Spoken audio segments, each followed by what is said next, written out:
வணக்கம் my neighbour. நீங்கள் யாவரும் நலமாக இருப்பீர்கள் என்று நான் நம்புகிறேன். இன்றைய வீடியோவில் அமெரிக்காவில் உள்ள பெரும்பாலான கடைகள் இவ்வாறு தான் இருக்கும் என்பதை உங்களுடன் நான் பகிர்ந்து கொள்ள ஆசைப்படுகிறேன். இந்த வீடியோவை எந்த கடையில் எடுத்தேன் என்பதை நான் மறந்துவிட்டேன். பெரும்பாலும் எல்லா கடைகளும் இவ்வாறு தான் அமெரிக்காவில் செயல்படுகின்றன. நீங்களும் இந்த காணொளியை காணுங்கள்.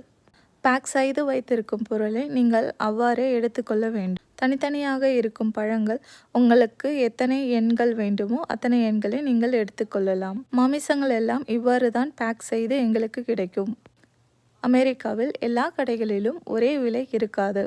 ஒவ்வொரு நாளும் ஒவ்வொரு விலையும் அவர்கள் மாற்றுவார்கள். விலையை முடிவு செய்வது அந்தந்த கடைகளின் உரிமையாக கருதப்படுகிறது. இந்தியாவில் காணப்படும் எம்ஆர்பி ஆனது இங்கு கிடையாது. அதனால் நம்மால் எதையும் யூகித்து கடைக்கு சென்று பொருட்களை வாங்க முடியாது. உங்களுக்கு இந்த அனுபவங்கள் இருந்தால் எங்களுடன் பகிர்ந்து கொள்ளுங்கள். அமெரிக்காவில் பட்டர், சீஸ், மில்க் கிரீம் இவைகள் அதிகமாக பயன்படுத்தப்படுகின்றன.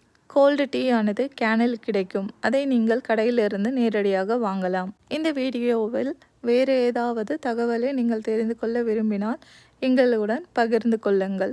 அமெரிக்காவில் பெரும்பாலும் இன்ஸ்டன்ட் ஃபுட்டுகள் அதிகமாக கிடைக்கும். இங்கு அதிகமாக சோடாக்கள், கூல்ட்ரிங்க்ஸுகள் அதிகமாக பயன்படுத்தப்படுகின்றன.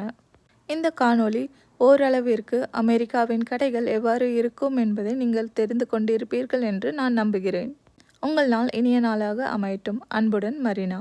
எங்களுடைய சேனல்களில் வரும் வீடியோக்கள் உங்களுக்கு பிடித்திருந்தால் நண்பர்கள், உறவினர்கள், குடும்பத்தாருடன் பகிர்ந்து கொள்ளுங்கள்.